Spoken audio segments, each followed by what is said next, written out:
Viewers, Nagaland is in for a treat with some good news, especially because the chopper services will be upgraded very soon, hopefully in a month's time.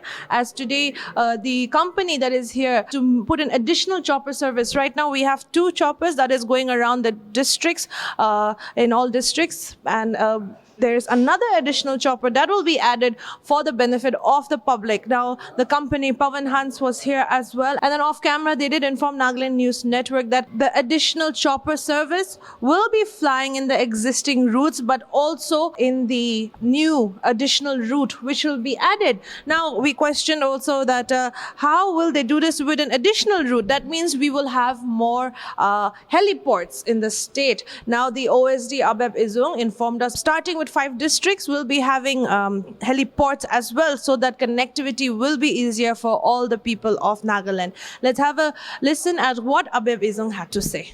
I'm also told that there will be an upgradation for chopper services in the state, perhaps. Is that a rumor or is it true? Now, presently, we have 2 choppers flying. There's a Bell 412 choppers. Those are 13-seaters.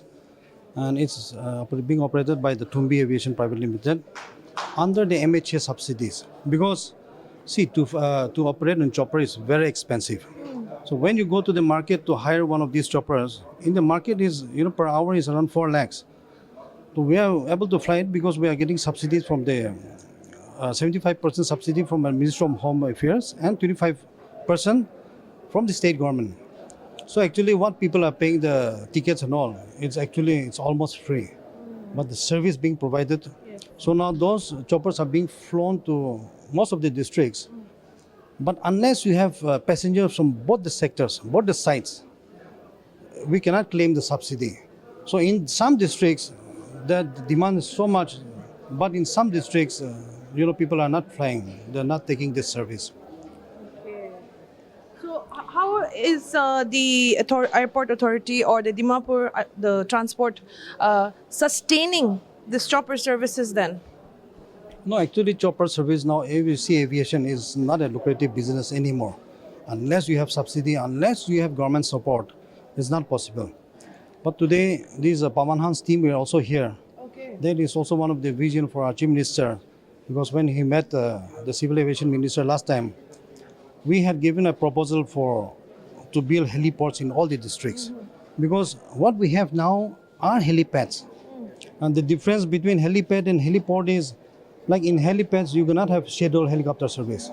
So it has to be a heliport. So we were grateful that this time Ministry of Civil Aviation has given us first phase to build 5 heliports in Mokokchung, Tionsang, Zenoboto, Pek and Kohima in the first phase. Right. So what is the status right now? So actually the DPR has been done. Okay. And then those helipads are going to be built, properly. Because unless you have a proper heliport, you cannot have a scheduled helicopter service. So Pawan team, we are also here. Okay. They are going to be the operator. So what we are asking them is, to build these heliports, it will take some time. 1 year, 2 years, it might take. But we are asking them to start a service in that existing helipad. So now that is called NSOP Plus. So that is possible. Yesterday we had a meeting with the Transport Secretary in Kohima. So we also travel to the districts because now some of the helipads are in Assam Rifles camp. So we were also talking to them because now minimum facilities needed, like bathrooms and all, to start this scheduled helicopter service.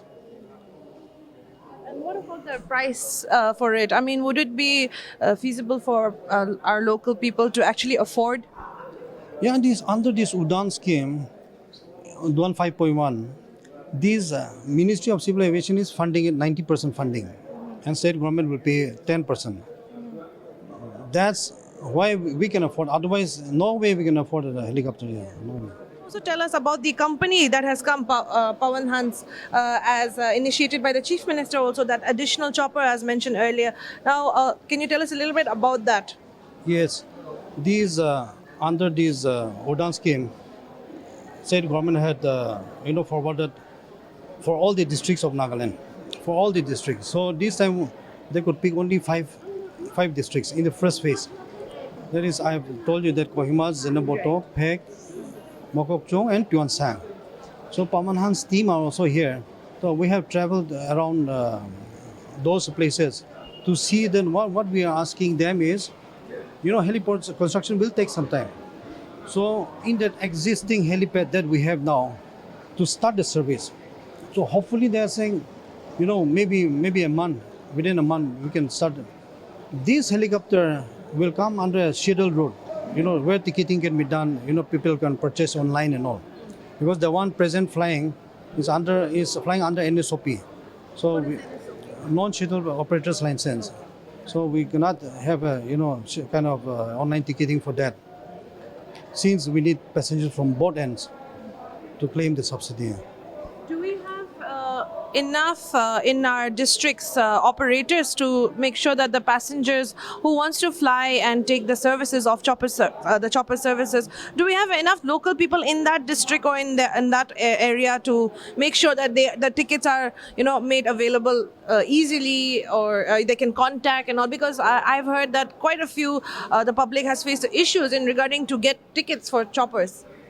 Now, No, we have given advertisement in the papers also and social media. So then what we are also telling is, see, some districts, people are so aware that they're flying, you don't get tickets.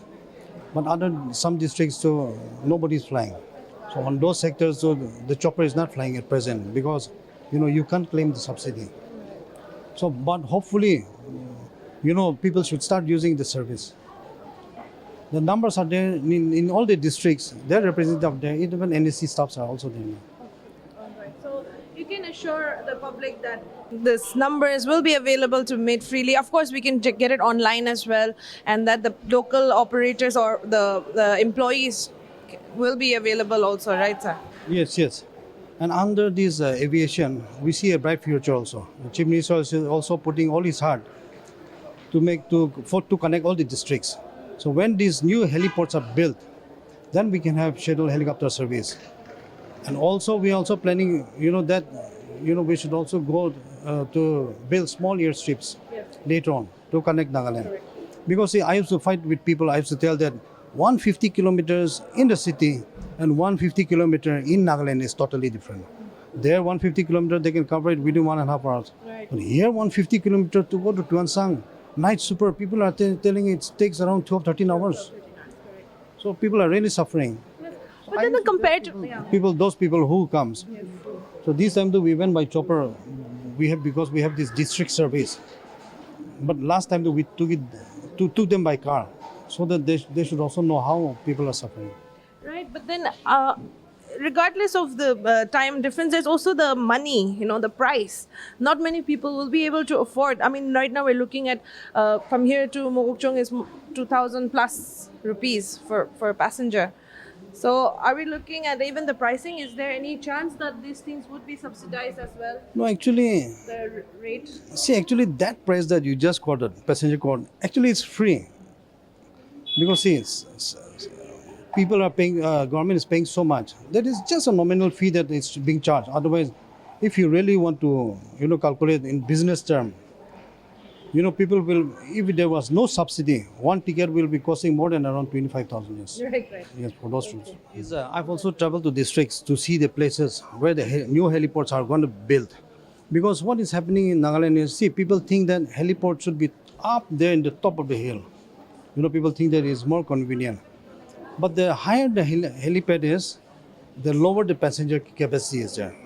For an aircraft, helicopter also, if the altitude is too high, it cannot carry passenger more. And most of our, helipads are up there high, above 6,000 feet and all.